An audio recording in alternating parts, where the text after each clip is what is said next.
Hi guys, we're going to be looking at completing tables.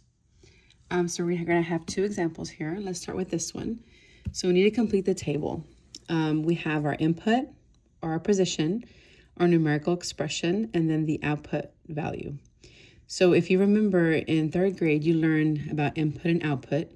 You didn't have this part here in the middle. In fourth grade, you're going to see that you have to put the numerical expression here, which would be just the input position number and then with the rule that you're going to be using, and it'll give you the output.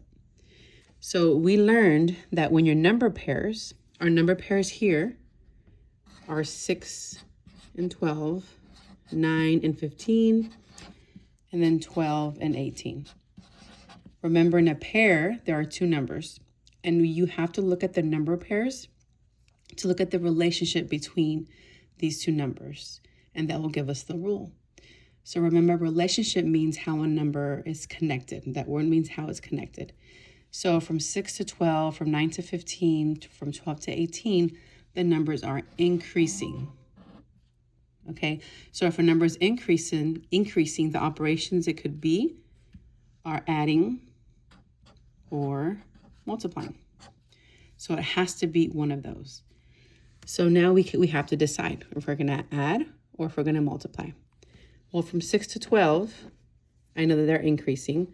I can try 6 times 2. Let's try that. I know that 6 times 2 is 12.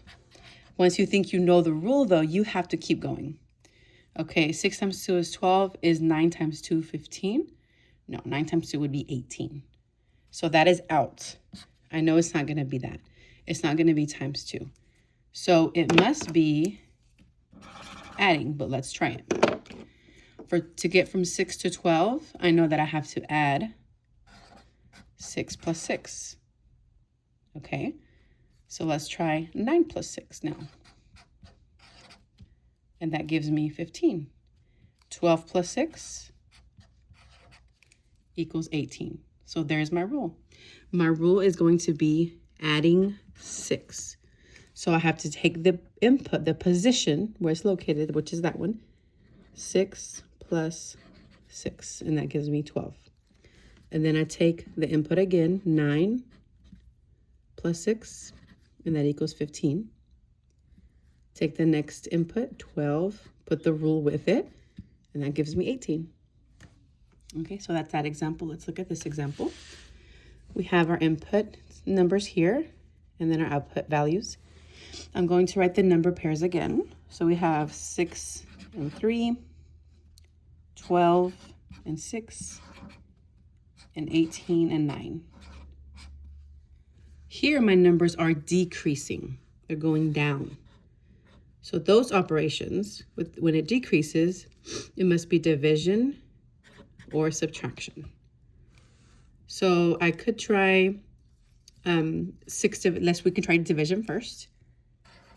I know that 6 divided by 2 is 3. Okay, what about 12 divided by 2? That will give me 6. So that's correct so far. Then I have 18 divided by 2 equals 9. Okay, so I could do it that way. So there we go here. You can write them there, and you can also see that way. So my rule is dividing by 2 because I tried it, and it works with each number pair. Okay, so that's my rule, division. Okay, then I'm going to write it here. So my rule is dividing by 2.